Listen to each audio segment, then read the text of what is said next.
Et bonjour à tous, on se retrouve sur Schedule One pour que je vous présente un petit peu mon aménagement du bungalow. Voilà, j'ai fait un aménagement le plus optimal possible pour avoir un très bon rendement sur la weed. Alors j'ai décidé de faire la weed dans le bungalow parce que c'est celle qui demande en général le plus d'employés. La meth, je la fais faire par un seul gars ici, à Sweet Shop. Il est tout seul, c'est un chimiste, mais on passera à voir ça peut-être tout à l'heure.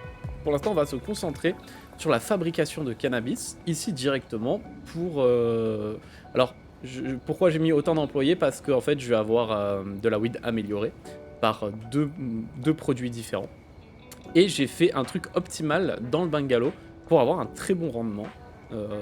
Voilà, un très bon rendement sur la quantité et la rapidité aussi à laquelle ça va se produire. Alors, en employé, il te faudra un jardinier, deux hommes de main, un nettoyeur et un chimiste. On va rentrer directement à l'intérieur et je vais vous présenter un petit peu l'aménagement. Alors déjà ici j'ai mis juste la partie du salon, le dortoir entre guillemets. Il n'y a pas d'ordre pression, on s'en fiche un petit peu. Tout simplement, voilà, j'ai mis ici une petite étagère, ça c'est pour mes affaires personnelles, si je veux faire des petits tests, un peu de rangement. Ça c'est pour ce que je vais prendre quand je pars en run le soir. Ça c'est mon lit et ici petit accès pour sortir de l'autre côté si jamais il y a des flics devant au moment où il faut sortir. Ici on a la cuisine. Alors un petit chose un peu dommage, c'est que ce truc là on peut pas l'enlever, donc j'ai dû aménager comme j'ai pu. C'est pas hyper esthétique mais ça c'est très pratique la manière dont c'est aménagé. Ça c'est juste du stockage, on s'en fout un petit peu. Ici il va falloir beaucoup d'étagères de longue taille. Ça va falloir que vous en équipiez vraiment un maximum, prenez-en déjà 20. Vous en posez une, vous chargez les 19 autres dedans et vous les mettez au fur et à mesure. Ici, il va falloir prendre 3 grandes étagères pour stocker la bœuf. Ici, il en faut 2 pour les produits. Ici, j'en ai mis 4. Une pour les packaging, une pour les boîtes remplies. Une deuxième pour les boîtes remplies, ça je vais vous expliquer un petit peu après, et une pour la bœuf une fois sèche et terminée. Ici j'ai pris un module de packaging, 2 modules de station de mixage et une poubelle. Voilà, donc ça c'est pour la cuisine, avec ici toujours l'accès à l'eau.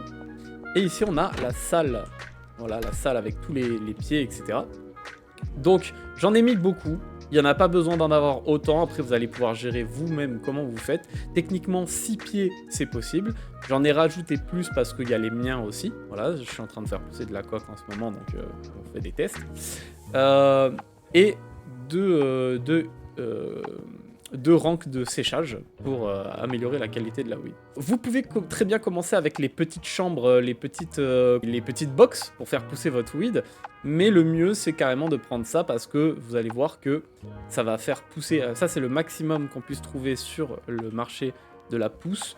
C'est les plus gros, les lights les plus chères, elles sont à 200 l'unité, mais elles sont très rentables. Les AirPods également. Et pourquoi j'ai pris ça? Parce que ça va pousser rapidement et surtout il va y avoir 12 têtes par pied, donc c'est plutôt pratique. Ici on va attribuer les rôles, alors je vais vous expliquer un petit peu les rôles maintenant. Donc le jardinier qui est ici, on va l'attribuer sur 6 pots comme on peut voir ici et les 2 racks de séchage. Pourquoi j'ai mis 6 pots et pas 8? Bah justement parce que les racks de séchage vont augmenter la qualité de la bœuf. Elle va augmenter en qualité maximale. Et ça c'est plutôt pratique quand on veut la vendre à un certain prix. Et très vite gagner de l'argent plutôt facilement avec. Donc je l'ai attribué sur ces pots là. Alors les pots c'est simple, j'ai mis de la green crack, pardon. J'ai mis juste du fertiliseur, pas besoin des 2 autres. Parce que techniquement ça améliore la rapidité sans perdre la qualité, mais très peu d'espace pour stocker et surtout ça coûte très cher, tous les fertilisants coûtent très cher, donc j'ai juste mis celui-là pour la qualité maximale, enfin la très bonne qualité. Donc j'ai mis sur ces pots là et vous voyez que la destination, hop là, la destination ça va l'amener ici, voilà. Quand elle est prête, la green crack elle vient ici. Une fois qu'elle est là, je vais juste terminer d'abord avec avec le jardinier. Je l'ai juste attribué sur cette rack-là. Et quand c'est prêt, ça part ici. Voilà. Maintenant, on va passer sur les hommes de main. Hop. Donc, mon premier homme de main ici, lui, il va s'occuper de tout ce qui va être les déplacements de bœufs. Donc, il va prendre la bœuf ici, il va l'amener là. Ensuite, il va prendre ici mon premier produit. Donc, moi, j'ai pris du Viagra. Et il va le mettre là. Voilà. Une fois que le produit sera fini, ça va aller sur la deuxième étagère. Ça, c'est moi qui l'ai attribué sur la destination du mixeur. Donc, ça va aller ici. Lui, le même homme de main va prendre celle-là. Il va l'amener ici. Il va prendre le bain de bouche et il va mettre là. Quand c'est terminé, ça va aller là. Toujours le même va prendre celle-là. Et il va l'amener ici. Normalement, je crois qu'il peut encore faire un move. Non, il peut plus faire de move. Voilà. Donc il va prendre celui-là et il va l'amener ici. Maintenant, j'ai mon deuxième homme de main. Il va être là. Lui, pour le coup, il va s'occuper du packaging. Donc, il va prendre ici le packaging et il va le mettre là. C'est lui qui va emballer. Comme on peut voir, c'est lui qui est attribué dessus. Ensuite, quand c'est terminé, quand le packaging est terminé, ça va aller là. Sauf que lui, il va avoir une autre action qui va prendre la weed qui est là, il va la mettre ici. Pourquoi il va faire ça? Parce qu'en fait, quand celle-là va être remplie à fond, il va remplir celle-là sans avoir besoin à la passer là. Donc on va avoir 2 ranks full chargés si on le laisse suffisamment longtemps pour le faire. Ensuite, il va quand même prendre ça pour l'emmener sur la deuxième. Voilà. Et je crois que c'est tout. Hein. Je crois que c'est tout ce qu'il va faire. Je me rappelle pas si j'en ai mis d'autres. J'ai dû en mettre d'autres, mais là de tête, je me rappelle pas. Mais voilà. Ah si, il va prendre ça, du coup, il va le mettre ici pour le mettre en... Mais ça, je l'ai déjà dit. Ouais, non, je pense que c'est bon. Voilà, c'est à peu près tout. Maintenant, le chimiste ici, on va lui attribuer juste, tout simplement, celui-là et celui-là. Donc lui, il va juste faire tourner les machines. Et, en dernier, le nettoyeur, lui, il va avoir 3 poubelles. On peut voir le champ d'action des poubelles. Hop.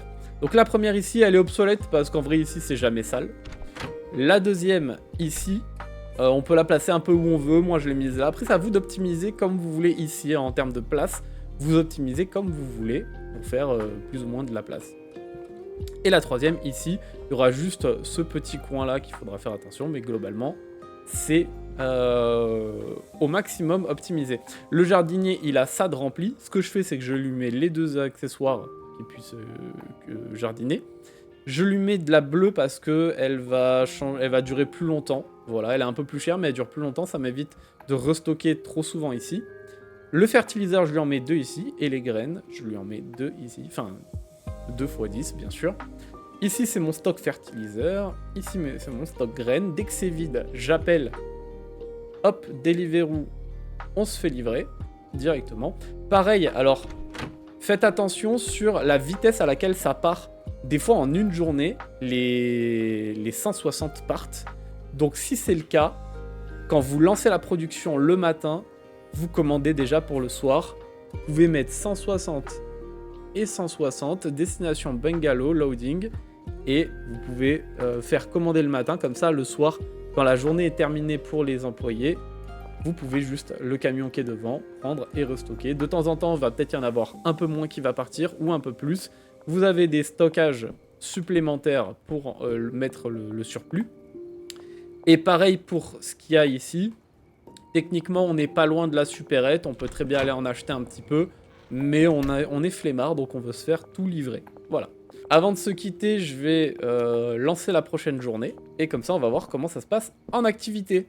Donc le matin, voilà, on peut voir qu'ils se mettent en action. Hop, lui, il est parti remplir ce qu'il y a là-bas.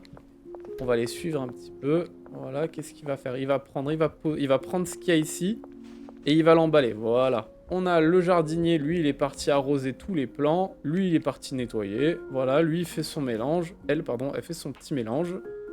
Et quand ce sera prêt, ça ira... Bah, ça restera là parce qu'il n'y a plus de place ici, il me semble. Voilà. Voilà, ça ira ici, voilà. Ce qu'il y a ici va prendre de la place ici. Quand ici c'est rempli, c'est normal qu'ils ne soient pas en activité. Faites attention aussi à bien remplir leur mallette, parce que sinon ils ne travaillent pas. Et puis voilà, on est sur une belle petite optimisation. J'espère que cette petite vidéo vous a plu. N'hésitez pas dans les commentaires à me poser vos questions si vous en avez. Et puis, on se retrouve pour la prochaine vidéo où je vous explique un petit peu comment j'ai aménagé le barn. Salut la team!